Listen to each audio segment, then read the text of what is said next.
Good day. My name is Charlotte Kenny, and thank you for joining me in this presentation of Feuerstein's theory with mediated learning experience. Today, I have developed an enrichment program, and I would like to take you through it. The program would be for grade 3s, current grade 3s in 2024, who would have been in grade double naught and grade R in the year 2020-2021 when COVID had hit us.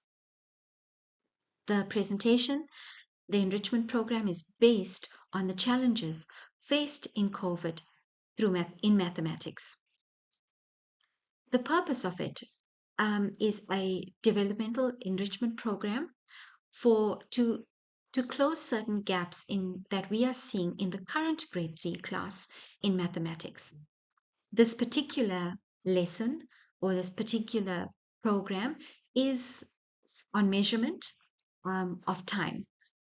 The grade 3s have to engage in counting out days, weeks, and months, but they are struggling with simple concepts, and we want to take you through a mediated learning experience to bridge these gaps, having considered these facts.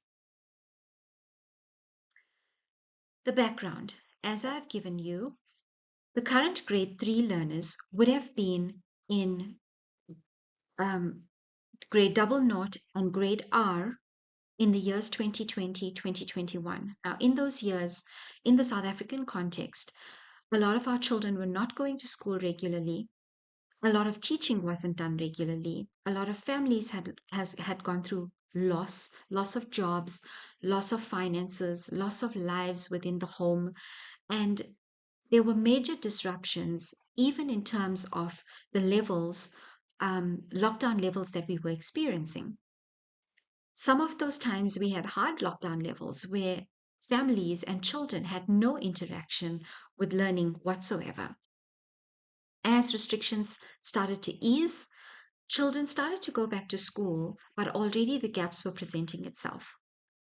Children then, in the South African context or in the South African school system, grade double naught is not compulsory yet. So children went into grade R by 2021, also in intermittent learning because of days missed, being sick, the lockdown levels varied, whatever the case might be. So here are children presented in a grade R classroom, some of them for the first time in a class ever, having to understand foundational concepts that would set a foundation for grades 1, 2, and 3, which was also interrupted. So this is the background of the mediated learning plan. The knock-on effect of that is that because the foundations were not set in grade R, particularly, the gap for concepts became wider in grade 1, wider in grade 2, and we're seeing an evident problem now with these learners in grade 3 in 2024.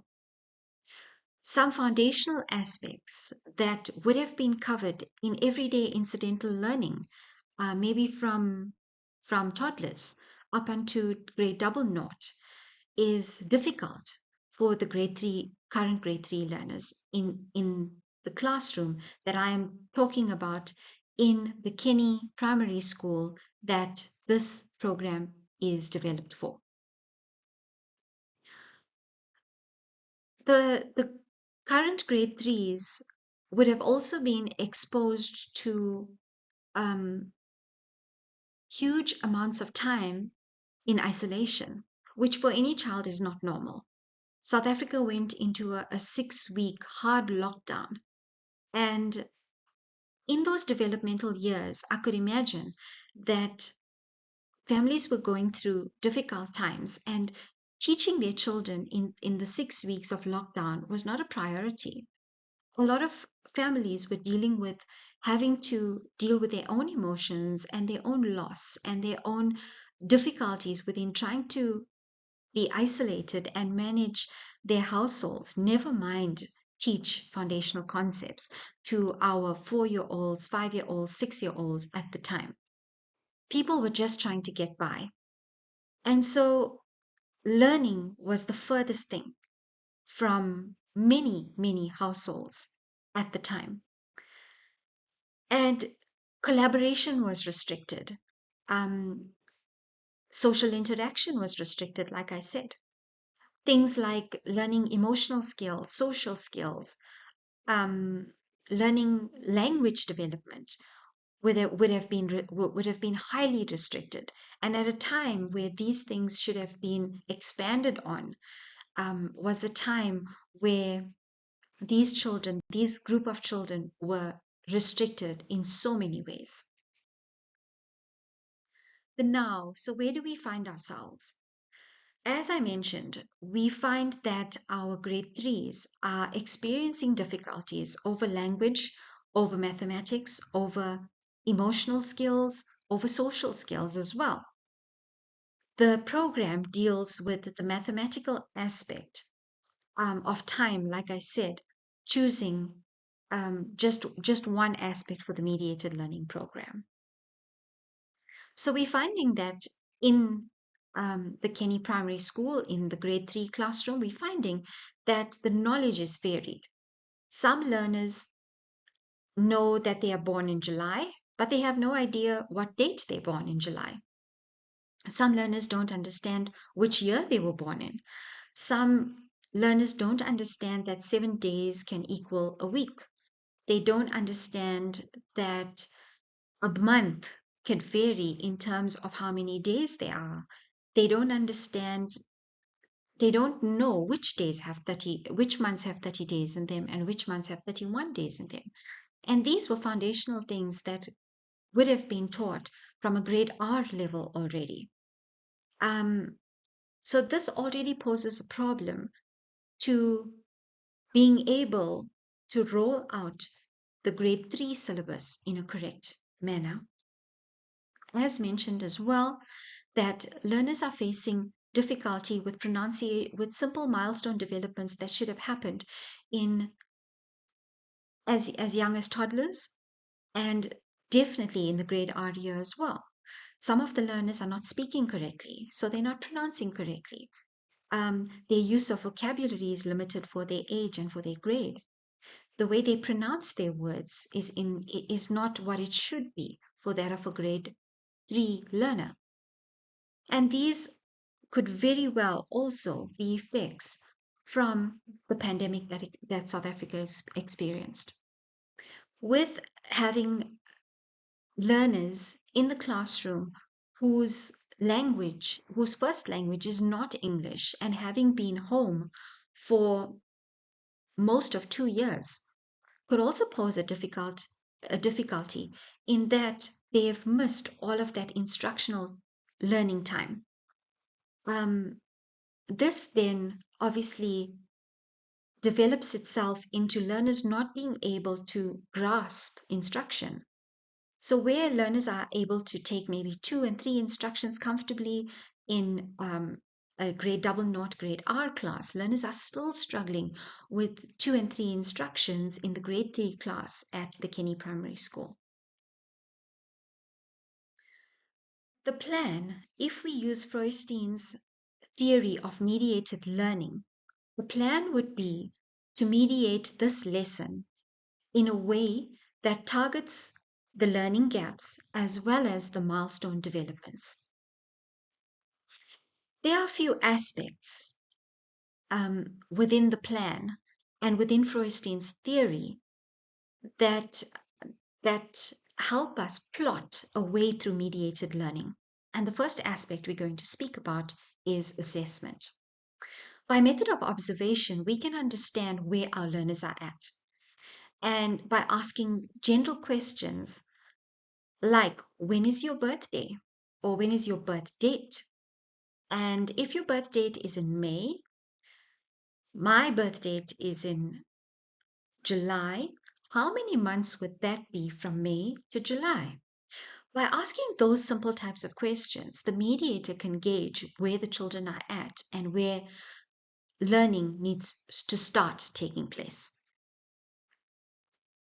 The other thing is the second aspect of Feuerstein's mediated learning is the curriculum enhancement into mediated learning.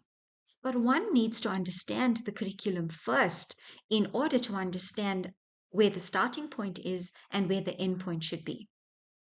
Within the South African context, we obviously use the CAPS curriculum, and it would be important for the mediator to go back and to look at what is required of a learner in the grade R classroom and what is required of a learner in a grade 3 classroom, and work accordingly. This is the curriculum taken from the CAPS document for mathematics, and you'll see that it highlights the topic of measurement and it highlights the topic of time, but it lays out what is required for a grade R to understand and to know and to gather in the grade R year, and then it gives you a plan for a grade 3 learner. By the mediator understanding what the outcomes are for these 4 years, helps the mediator to mediate the lesson in a better way with the correct outcomes. The plan continued. So the mediated learning experience would be to not only to cover the gaps in the learning, but it would also be to cover the gaps within the milestone development in terms of body development, physical development, both in gross motor and fine motor skills, as well as to enhance focus and concentration that the grade 3 learners are lacking in the classroom, we assume because of COVID and not being able to play in a way that developed their bodies. So, how would we go about doing this? To integrate the curriculum and body development simultaneously, or physical development simultaneously, this lesson is developed to be executed outside the classroom. So in this case, the mediator would take the grade 3 learners outside, and the instruction that the mediator would give to the learners is that each paving brick would represent a day in the calendar. 7 paving bricks would be equal to 1 week, and 4 of those weeks will equate to 1 month.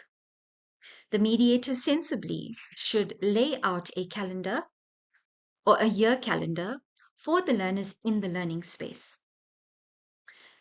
Then the mediator should put to the learners a few questions. For example, how many days would make a month? And maybe she would point, or he would point to the month of April. The learners, having a reference of the printed out calendar, would then start to mark those days on the paving bricks using chalk, maybe using different colors of chalk for that matter. As the learners begin to engage with the physical printed calendar, as well as counting out the bricks laid before them, it gives them visual representation of what is trying to be put through from the mediator. Having the learners do this lesson outside not only gets them away from static learning, so from worksheet learning, it gives them an opportunity to work their gross motor muscles as well as their fine motor muscles. It gives them an opportunity to track correctly. It gives them an opportunity to work standing or sitting, laying on the ground, or squatting for that matter. All lend to physical body development while trying to catch the concepts of time, which will lead to addition and subtraction of time. After going through the lesson, progress and monitoring of that is very important. The mediator would then be able to do this by asking similar types of questions through different times within the program. So, for example, the mediator would start out asking a set of questions. The mediator would then ask the very same questions once the learners have interacted with that lesson outside, then the mediator would ask the same set of questions once the learning is complete to effectively understand where the learners were at and the cognitive development and enhancement that took place during the mediated learning experience.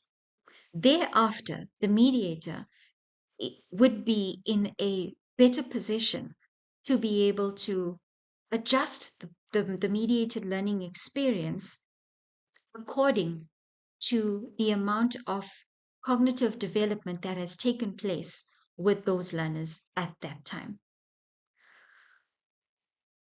Basically, this concept, this Feuerstein's concept, is like playing hot and cold with learners and hiding something in the most difficult of places, but using the mediator and the words hot or cold to be able to get the desired result and to get the learners to experience success, no matter how difficult the task may be, also no matter how difficult the hiding place may be. It gives the learners an opportunity to experience success. This for me has been a very enlightening theory to have learnt and a very enlightening experience to have put together in terms of the lesson. This is definitely something that I could adopt within my learning environment or within my teaching environment in school. And I definitely see benefit in it because it speaks to the abilities of the learner and advancing those abilities using what we have and our surroundings. So it doesn't need anything fancy. It doesn't need fancy equipment or fancy worksheets or anything of the sort. It needs a learner in the learner's entirety, and it basically takes the learner where the learner is at, having experienced what the learner has experienced and advancing that. Thank you for watching my presentation, and I hope that it's been enjoyable, and I hope that it's given you an understanding of the lesson coupled with Feuerstein's theory. Thank you.